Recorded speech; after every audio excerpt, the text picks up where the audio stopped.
بسم اللہ الرحمن الرحیم۔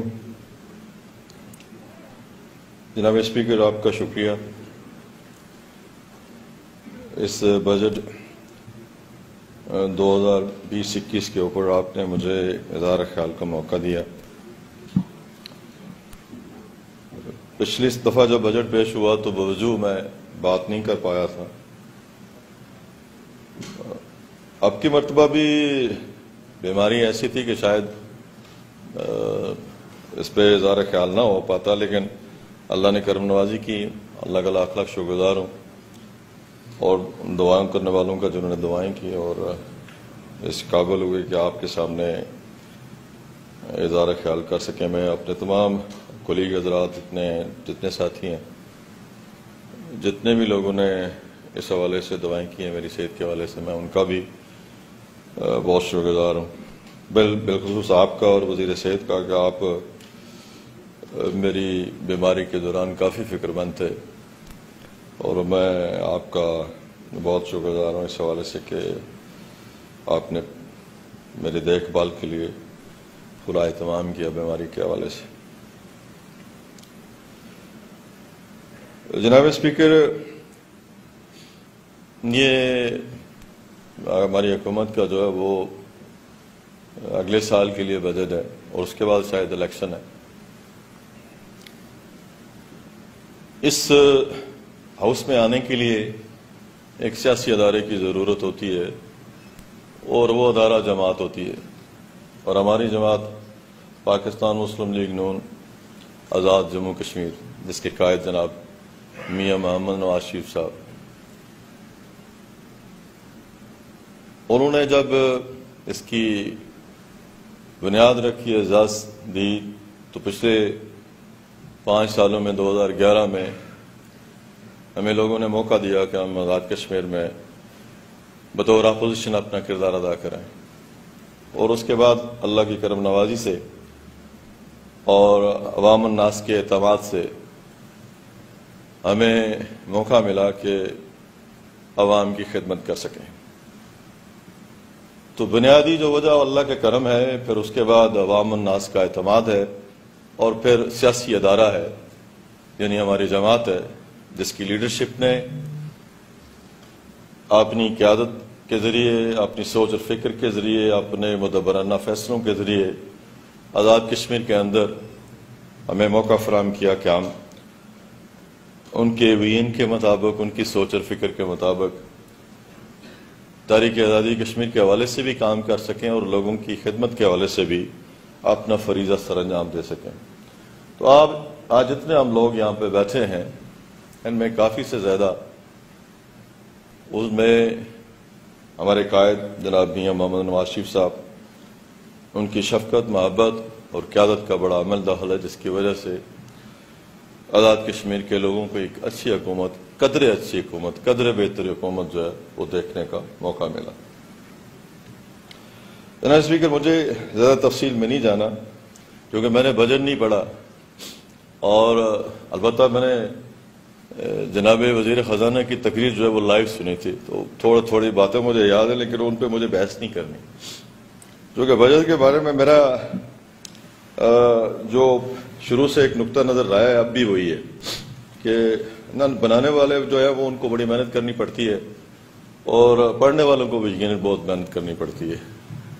اور سننے والوں کو اس سے زیادہ محنت کرنی پڑتی ہے، اور سمجھنے والوں کو ان سے 10 گنا زیادہ محنت کرنی پڑتی ہے۔ لیکن اس کے بارے میں فیض صاحب نے ایک بہت اچھا شعر کہا ہوا ہے، اگر کسی کو دلچسپی ہو، میں آپ سے امید ہی کر رہا تھا کہ شعر میں نے کہا کہ وہ چونکہ وزیر خزانہ یہاں پہ موجود نہیں ہے، تو میں نظر کیے دیتا ہوں، چونکہ اچھی سونی ہے نا، ان کی طبیعت اور مزاج ایسا نہیں ہے کہ وہ فیض کو پڑھ سکے، سمجھ سکے، لیکن اس کے بعد اس دفعہ جو انہوں نے اردو میں تقریر کی، اگر آپ نے سنی تو بڑا فصیح و بلیغ، بڑا نہیں، اس میں کوئی شعر نہیں تھا، اور پچھلی دفعہ چونکہ تارڑ صاحب تھے تو انہوں نے بہت سارے لکھے تھے، پھر انہوں نے پتہ نہیں کس طرح وہ اپوزیشن کی آواز میں شاید دب گئے۔ تو فیض نے کہا کہ محبت کرنے والوں کی تجارت بھی انوکھی ہے، محبت کرنے والوں کی تجارت بھی انوکھی ہے، منافع چھوڑ دیتے ہیں، خسارہ بانٹ لیتے ہیں۔ میں اس سے زیادہ اس کے بارے میں کوئی بات نہیں کرنا چاہتا کہ یہ جو ایسٹیمیٹڈ بجٹ پیش ہوتا ہے، جس میں ایسٹیمیٹس لگائے جاتے ہیں، اور اس کے بعد جو ہے وہ کوشش کرتی ہے ہماری جتنی انتظامیہ ہیں کہ اس کے مطابق ریکوریز کی جائے، اور اصل میں جو نظرثانی میزانیہ جب پیش ہوتا ہے تب پتہ چلتا ہے کہ کس حد تک جو ہے وہ کارگزاری بہتر تھی، کس حد تک ہم اپنی لمیٹیشنز کے اندر رہے، کس حد تک ہم نے ڈیولپمنٹ سیکٹر میں اور ریکرنگ ایکسپینڈیچر میں اپنا کام ٹھیک کیا۔ بہرحال یہ ہے کہ یہ اللہ کا لاکھ لاکھ شکر ہے کہ جو وسائل ہمیں دستیاب تھے ان کو بہتر طریقے سے آرگنائز کرنے میں، ڈسپرس کرنے میں ہماری حکومت نے، ہماری انتظامیہ نے اپنا بہت بہتر کردار ادا کیا ہے، اور میں اس کے لیے انہیں مبارکباد پیش کرتا ہوں۔ سر،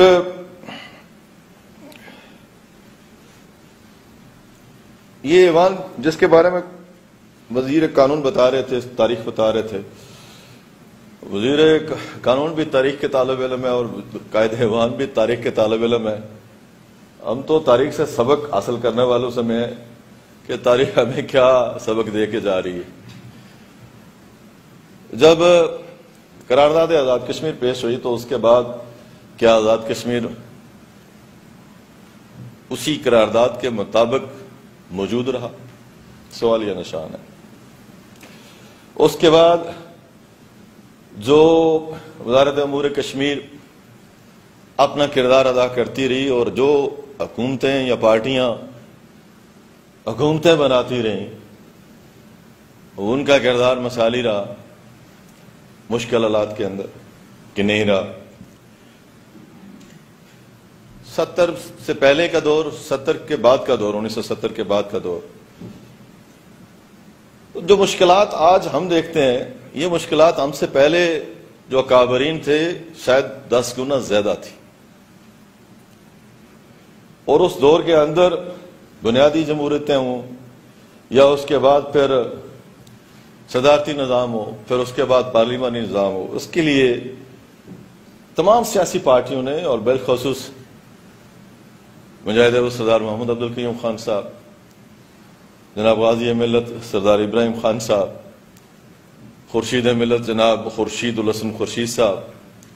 سالار جمہوریت جناب سردار سکندر یاد خان صاحب، ان کا جو کردار رہا، جو انہوں نے کوشش کی یا کاوش کی اور لوگوں کو حق نمائندگی دینے کے لیے جو ان کا ایک حکومت پاکستان سے ساتھ تعلقات کر رہے، وہ تاریخ کا حصہ ہے۔ آج جب ہم یہاں پہ کھڑے ہو کے بات کرتے ہیں تو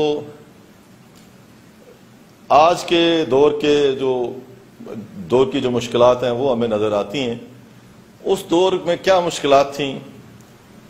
کیا حالات تھے، وہ شاید تاریخ کا ابھی حصہ نہیں بن سکے، اس لیے کہ تاریخیں لکھوائی جاتی رہی ہیں، تاریخ لکھنے والا ابھی کوئی نہیں آیا۔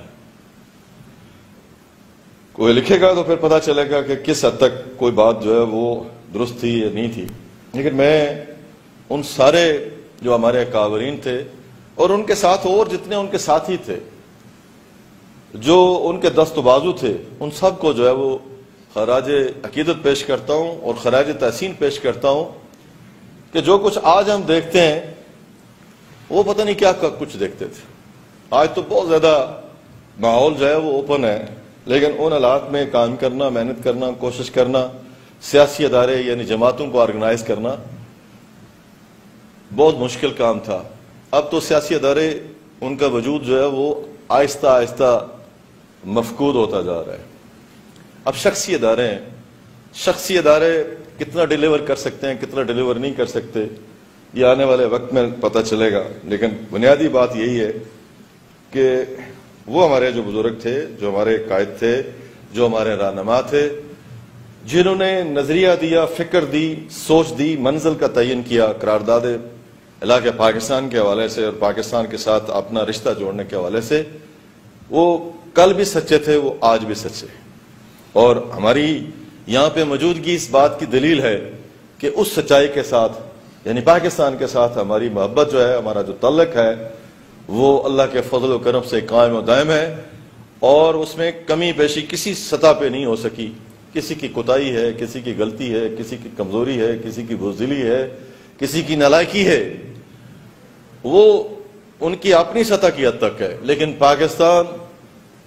کا قطعاً کسی لیول پہ کوئی قصور نہیں ہے، اور اللہ کے فضل و کرم سے ہمارے ایمان کا،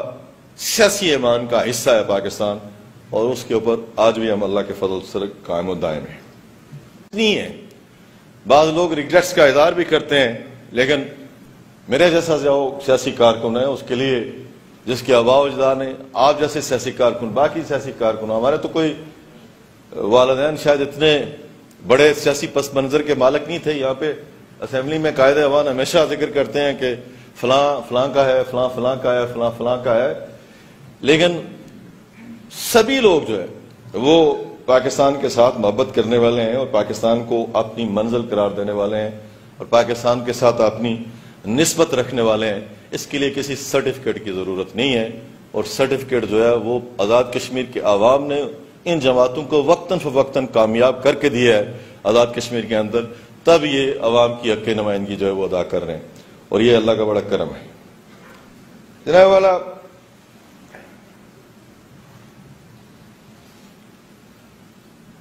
آج جس مقام پہ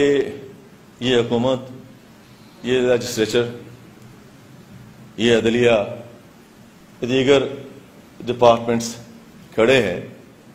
اس کا میں نے پہلے ذکر کیا کہ بہت سارے لوگوں کی اس کے لیے قربانیاں ہیں، لیکن ایک بات جو دل کو کھٹکتی ہے وہ یہ ہے کہ 5 اگست کے بعد، 5 اگست 2019 کے بعد آیا ریاست جموں کشمیر کس مقام پہ کھڑی، اور اس کے بعد آزاد ریاست جموں کشمیر کس مقام پہ کھڑی؟ اس لیے میں اس کا ذکر کرنا چاہتا ہوں کہ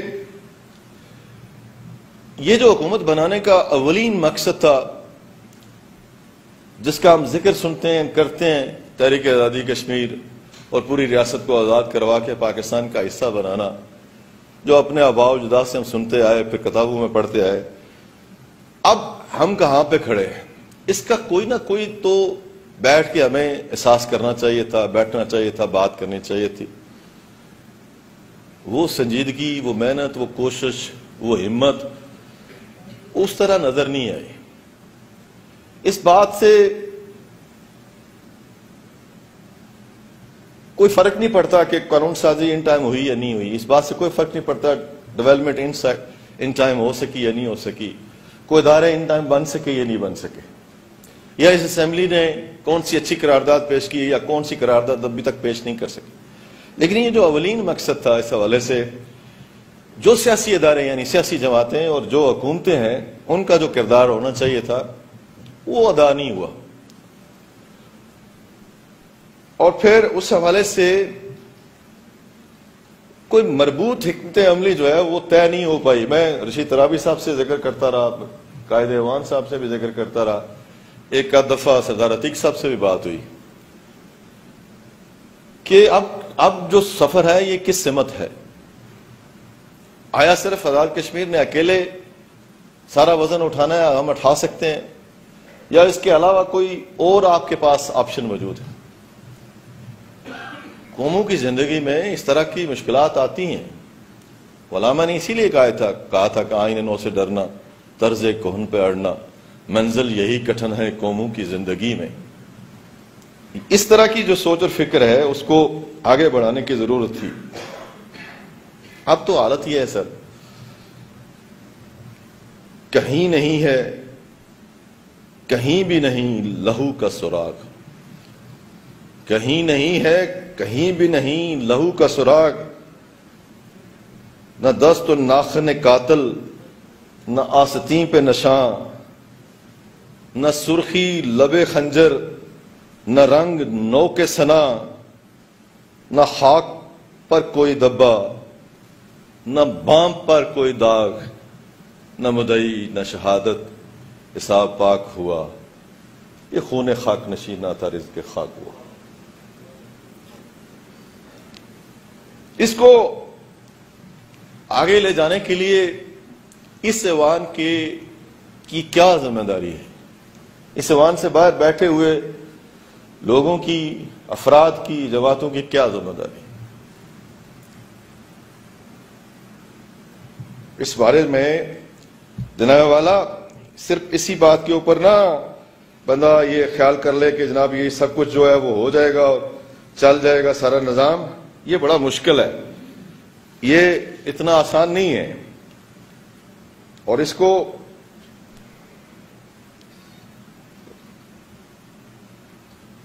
آپ پھر کہیں گے کہ پھر کوئی بات کہہ دیتا ہے، میں ڈرتا ہوں،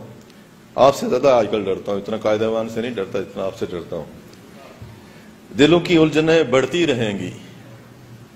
دلوں کی الجھنیں بڑھتی رہیں گی اگر کچھ مشورے باہم نہ ہوں۔ جن لوگوں نے مل بیٹھنا ہے، جن کی زندگی اور موت کا مسئلہ ہے، جنہوں نے اس عوام کی رہنمائی کرنی ہے، جنہوں نے لیڈ کرنا ہے، جنہوں نے لوگوں کے پاس جانا ہے، ان کو اپنا کردار ادا کرنا ہوگا۔ ورنہ کل آپ یہ توقع رکھیں کہ عوام آپ کی سڑکیں دیکھے گی، آپ کے پل دیکھے گی، آپ کے ادارے دیکھے گی، آپ کی تقاریر سنیں گی، یہ ممکن نہیں رہے گا۔ کچھ نہ کچھ آپ کو کرنا ہے، اور یقیناً مجھے امید ہے کہ آپ چونکہ خود کشمیر کے سفیر رہے ہیں، قائد ایوان نے بہت کام کیا، یہاں پہ آپ کے وفود بہت گئے، صدر ریاست نے بہت کام کیا، لیکن وہ سارے کا سارا خون خاک نشینہ تھا، رزق خاک ہوا۔ 5 اگست کے بعد کی جو صورتحال ہے، وہ جو کچھ کیا دھرا تھا وہ سارے کا سارا الٹ پلٹ ہو گیا۔ آج یہاں پہ سردار عتیق صاحب بات کر رہے تھے کہ جناب چائنا یہ کر رہا ہے، فلاں یہ کر رہا ہے، فلاں یہ کر رہا ہے، وہ کیا کر رہے ہیں کیا نہیں کر رہے، انڈیا کیا کر رہا ہے کیا نہیں کر رہے، یہ سوال نہیں ہے، سوال یہ ہے کہ ہم کیا کر رہے ہیں۔ اس کے لیے لیڈرشپ چاہیے جو بات کرے، اس کے لیے اتحاد چاہیے، یکجہتی چاہیے، اور یہ باقی نفع نقصان جو ہے اس کو چھوڑ کے آگے بڑھنے کی ضرورت ہے۔ سود و زیاں میں اگر پڑ گئے تو پھر آپ یہ کہیں کہ ہم حق نمائندگی ادا کر رہے ہیں، تو یہ بجا نہیں ہوگا، تاریخ آپ کو معاف نہیں کرے گی، کوئی لکھنے والا مورخ جو ہے وہ آپ کو معاف نہیں کرے گا۔ میں زیادہ وقت آپ کا سر نہیں لینا چاہتا، 1-2 ہی پوائنٹس ہیں میرے، لیکن میں صرف یہ گزارش کرنا چاہتا ہوں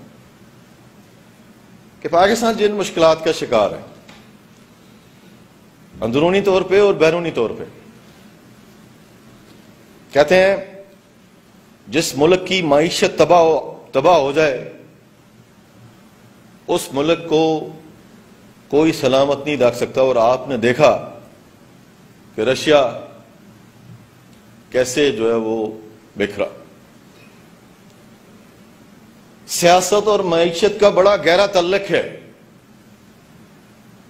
اور جو لوگ یہ سمجھتے ہیں کہ معیشت کے بغیر سیاست ہو سکتی ہے، وہ شدید قسم کی غلط فہمی کا شکار۔ قوموں نے اپنے آپ کو گروی رکھا ہوا ہے۔ پاکستان کتنا بوجھ اٹھا سکتا ہے، کتنا نہیں اٹھا سکتا، میں اس پہ بات نہیں کرنا چاہتا، لیکن پچھلا سارا عرصہ 5 اگست کے بعد خود اس بات کی دلیل ہے روز روشن کی طرح کہ پہلے والی بات نہیں۔ اب بہت سارے معاملات میں ہمیں دیکھ بھال کے قدم آگے بڑھانا ہے۔ اللہ کرے پاکستان سلامت رہے، پاکستان شاد رہے، آباد رہے، خوشحال رہے، لیکن پاکستان میں جو اناؤں کا ٹکراؤ ہے اس نے معیشت تباہ کر دی۔ جب معیشت تباہ ہو جائے تو پھر اس کے بعد کوئی آئینی اور قانونی ادارہ سلامت نہیں رہتا، جتنی مرضی چاہے کوشش کریں۔ میری گزارش یہی ہے کہ پاکستان کے جو اکابرین ہیں وہ اس معاملے میں کوشش کریں، محنت کریں اور ہوش کے ناخن لیں. جب ہم بات کرتے ہیں کہ جی مل بیٹھ کے کوشش کریں تو لوگ سمجھتے ہیں کہ شاید ہم کسی کے لیے کوئی نرمی چاہتے ہیں. کوئی نرمی نہیں چاہتے کسی قسم کی، لیکن پاکستان کے لیے نرمی چاہتے ہیں. ایک مضبوط اور مستحکم پاکستان، مجاہد اول فرماتے تھے کشمیریوں کی آزادی کا ضامن ہے. آج خود جو ضامن ہے ان کی کیا حالت ہے، اس کو ضرور مد نظر رکھا جانا چاہیے. اور مجھے امید ہے کہ وہاں پہ وزڈم پریویل کرے گی اور وہاں پہ جو ادارے نیشنل وائٹل انٹرسٹ کو جو ہے وہ واچ کرنے والے ہیں یا ذمہ داری رکھنے والے ہیں یا اس کو سمجھنے والے ہیں، وہ اس کا ضرور کوئی نہ کوئی حل تلاش کریں گے. ہم کشمیریوں کو بے موت نہ مارا جائے، یہ ان کو مد نظر رکھنا چاہیے. والا یہاں پہ میں ہمارا جو ڈائسپورا ہے اس کو میں ضرور خراج تحسین پیش کرنا چاہتا ہوں کہ اب آخری امید ہے وہ، لیکن وہ بھی فکری اور نظریاتی انتشار کا شکار ہے اور لیڈرشپ نہ ہونے کی وجہ سے، واضح نصب العین نہ ہونے کی وجہ سے مشکلات ہیں. ان کو بہتر سے بہتر طریقے سے ری آرگنائز کرنے کے لیے ضرورت ہے. اور مجھے یقین ہے کہ اس ہاؤس میں آپ سمیت کافی لوگ موجود ہیں جن سے اگر کام لیا جائے تو وہ بہتر سے بہتر طریقے سے ان کو منظم کرنے میں اور ان کو یقین دلانے میں اور ان کو احساس دلانے میں اور ان کی جو ان کا جو پوٹینشیل ہے اس کو ایکسپلائٹ کرنے میں کامیاب ہو سکتے. ہم نے کوشش کی کہ صدر ریاست جو ایک ڈپلومیٹ تھے وہ آگے بڑھ کے کام کر سکیں، لیکن مجھے بدقسمتی سے میں کہنا نہیں چاہتا وہ بہت بڑے عہدے پہ قائم ہے، لیکن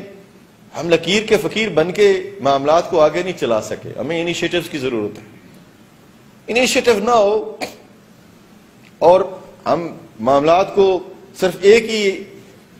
اینک کے ساتھ دیکھیں تو شاید اس طریقے سے بات نہیں بڑھ پاتی. اچھی تقریر کر لینا،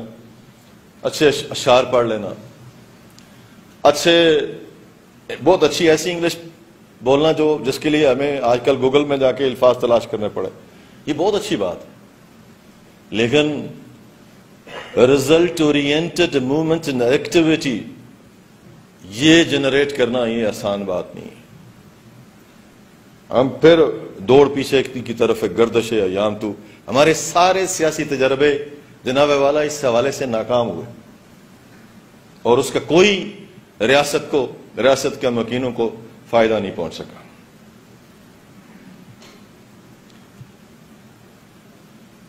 جناب والا ہماری حکومت نے، میں نے جیسے پہلے کہا کہ کوشش کی کہ جو پچھلی حکومتوں نے غلطیاں کی تھیں وہ نہ دہرائیں. گورننس کے ایشو سیٹل کریں. اس میں ہمیں اتنی کامیابی نہیں ملی، اس کی کئی وجوہات ہیں. یہ ہمارا جو ایڈمنسٹریٹو سٹرکچر ہے اس نے ہمیں اجازت نہیں دی. یہ ہمارا جو تعصباتی نظام ہے اس نے ہمیں اجازت نہیں دی. اور یہ ہمارے جو اپنی بات کو صرف میرٹ سمجھنے کی بات ہے اس کی وجہ سے جو اجازت نہیں مل سکی، وہ ہمیں ناکامی اپنی تسلیم کرنی چاہیے کہ گورننس کے ایشو کمپیریٹیولی ہم بہتر طریقے سے حل نہیں کر پائے. البتہ پبلک سبسکرپشن ٹھیک کرنا، NTS لے کے آنا، پبلک سبسکرپشن کو مسلسل کام کرنا چاہیے، اس پہ بھی نظر ہونی چاہیے لوگوں کی. صرف تعریف کرنا مقصد نہیں ہے کہ کیا کام ہوا. اس طرح NTS پہ بھی جب بیوروکریسی رکاوٹیں خود ڈالے گی آپ کیا تصور کر سکتے ہیں. جس ملک میں سیکٹریز اپنی کرسی کے اوپر نہ بیٹھیں اور وہ تصور کریں کہ ہم ہر قسم کے قوانین سے بالا تر ہیں، تو پھر اس کے بعد آپ تصور کریں کہ نیچرل لیول پہ جو ہے وہ ڈیلیور ہو رہا ہوگا، یہ اچھی بات نہیں ہے. بہت سارے اچھے لوگ ہمارے پاس ہیں، ان کی بہت اچھی کاوشیں ہیں، بہت اچھی کوششیں، لیکن یہ جو گرہن لگتا ہے نا اچھے کاموں کے اوپر، سورج پہ لگ گیا، چاند پہ لگ گیا، اچھے کام پہ لگ گیا، یہ کریڈٹ جو لیتے ہیں آپ کہ جی پبلک سروس کمیشن اور این ٹی ایس، اس کو گرہن لگا، نہیں لگنا چاہیے تھا۔ ہمارے ہاں جتنی یہ لوگ بیٹھے ہیں یہاں پہ، انہوں نے بڑی قربانی دی اور کہا کہ ٹھیک ہے سب کے لیے میرٹ ہونا چاہیے۔ ہم نے تو میرٹ سب کے لیے لایا، خود جو اس کو امپلیمنٹ کروانے والے تھے انہوں نے کتنا میرٹ پہ عمل کیا ہے، کتنا نہیں کیا، یہ سوالیہ نشان ہے۔ میں ایسے لوگوں میں سے نہیں ہوں جو اتنی جلدی بغیر کسی دلیل کے قائل ہو جائیں۔ میری گزارش ہے کہ اس معاملے کو دیکھا جانا چاہیے اور اس کے اوپر عمل کیا جائے۔ اب بھی ہمارے پاس 1 سال کا وقت، مجھے بتایا جائے کہ تھانے ٹھیک چل رہے ہیں، محکمہ مال ٹھیک چل رہا ہے، محکمہ برقیات ٹھیک چل رہا ہے، محکمہ دیگر محکمے جتنے ہیں وہ ٹھیک چل رہے ہیں، میرا محکمہ ٹھیک چل رہا ہے، کوئی اور محکمہ ٹھیک چل رہا ہے، لوگ ڈے ٹو ڈے جن کے پاس جاتے ہیں وہاں پہ لوگوں کے مسائل حل ہو رہے ہیں یا نہیں ہو رہے بغیر کسی سفارش کے، اور اگر حل ہو رہے ہیں تو سارا کریڈٹ اس حکومت کو جاتا ہے، اور اگر نہیں ہو رہے تو سارا ڈسکریڈٹ ہمارے سمیت سب لوگوں کو جاتا ہے۔ کوئی مانے یا نہ مانے، کو تسلیم کرے یا نہ کرے، لیکن یہ وہ حقیقت ہے جس کو آپ کو سمجھنا بھی چاہیے اور اس کو ماننا بھی چاہیے، اور اس کو روکنے کے لیے اپنے ایمان کا آخری درجہ کم از کم ضرور استعمال کرنا چاہیے۔ یہ گزارش مجھے کرنی تھی۔ جناب والا، یہ جو سسٹینیبل ڈیولپمنٹ ہے اس کے لیے سب سے پہلے تو ہم شکر گزار ہیں میاں نواز شریف صاحب کے کہ ہمارا بجٹ بہت بہتر ہوا، ہماری ٹیموں نے کام اچھا کیا، ہمارے جو فنڈز ہمیں اویلیبل ہوئے، ہم نے پلاننگ ٹھیک کی، ہم نے اپنی ترجیحات ٹھیک طے کی، اور اس میں کافی سے زیادہ ہمیں کامیابی حاصل ہوئی، اور اس کے لیے جتنے لوگوں نے کام کیا، جتنے ڈپارٹمنٹس نے کام کیا، وہ لائق تحسین ہے، اور یہ ہمارے کریڈٹ میں ایک بہت بڑی بات ہے۔ لیکن جناب والا ایک بات میں اگر آپ اجازت دیں تو کہہ دوں، ابھی لاء منسٹر کہہ رہے تھے احتساب کا نظام ہے، ہم نے احتساب کا نظام اپنے آپ سے شروع ہوتا ہے، دوسرے سے شروع نہیں ہوتا۔ اگر احتساب اپنے آپ سے شروع کرے تو اس کی کریڈیبلٹی ہے، اور اگر دوسرے سے شروع کریں تو اس کی کریڈیبلٹی کبھی بھی اسٹیبلش نہیں ہو سکتی۔ یہ احتساب کے قوانین کا ایک بڑا واضح جو ہے وہ مینیفیسٹو ہے۔ یہ جو احتساب ڈپارٹمنٹ کی میں بات نہیں کر رہا ہے، ایک خود احتسابی ہے، خود احتسابی کے عمل سے کون کون گزر رہا ہے، کون کون نہیں گزرا، اور کتنے کو چھوٹ مل گئی، کتنے کو چھوٹ نہیں ملی، یہ سوالیہ نشان ہے۔ میں اس ڈیولپمنٹ کے حوالے سے یہ کہنا چاہتا ہوں کہ یہ ہماری جو کوشش تھی، ہماری ٹیم کی جو کوشش تھی، اور بڑا کریڈٹ جاتا ہے چودھری عزیز صاحب کو، ان کی ٹیم کو، ہمارے جو سی ایس ڈیولپمنٹ ہے ان کو، ان کے جو سیکٹریز کے سب کو، ان کو کہ انہوں نے آزاد کشمیر میں ایک بہتر انفراسٹرکچر جو ڈیولپمنٹ ہے اس کو، اور سسٹینیبل ڈیولپمنٹ جو ہے اس کو آگے بڑھایا۔ پھر رورل ڈیولپمنٹ کے حوالے سے لوکل گورنمنٹ نے شاندار جو ہے وہ رزلٹس حاصل کیے، شاندار رزلٹس حاصل کیا کیپیسٹی نہ ہونے کے باوجود۔ اور آج ہمیں چیلنج کرنا چاہیے کہ ہمارا ان معاملات میں کوئی کسی جگہ بھی احتساب کرنا چاہتا ہے تو کر لے، کسی جگہ بھی ہمیں لے کے جانا چاہتا ہے تو لے جائے، کیونکہ ہم نے لوگوں کے لیے، لوگوں کے فائدے کے لیے کام کیا، اور لوگ اس سے مستفید ہو رہے ہیں۔ اور آج ایک آدمی اگر افتخار آباد شمس سے شروع ہو اور سر تاؤ بٹ تک چلا جائے، اگر اس کو آزاد کشمیر کے جغرافیہ کا علم ہے، کل ایک اینکر مظفر آباد کو مظفر گڑھ کہہ رہی تھی، بڑی سینئر اینکر ہے ایک ٹی وی کی، ہارون رشید صاحب اس کے سامنے پیش ہوئے تو وہ بات کر رہے تھے تو مظفر آباد کو مظفر گڑھ۔ تو اگر کسی کو علم ہو کہ افتخار آباد شم کہاں پہ ہے اور تاؤ بٹ کہاں پہ ہے تو آپ دیکھیں گے کہ اس سارا یہ جو عمل ہے اگر کسی کو نظر نہ آئے تو الگ بات ہے، لیکن یہ کریڈٹ جن کو ملنا تھا مل گیا۔ اور مجھے امید ہے کہ آئندہ آنے والی حکومتیں اس تسلسل کو برقرار رکھیں گی۔ اور ایک بات ہمیں یہاں پہ تسلیم کرنی چاہیے کہ پاکستان کی موجودہ حکومت نے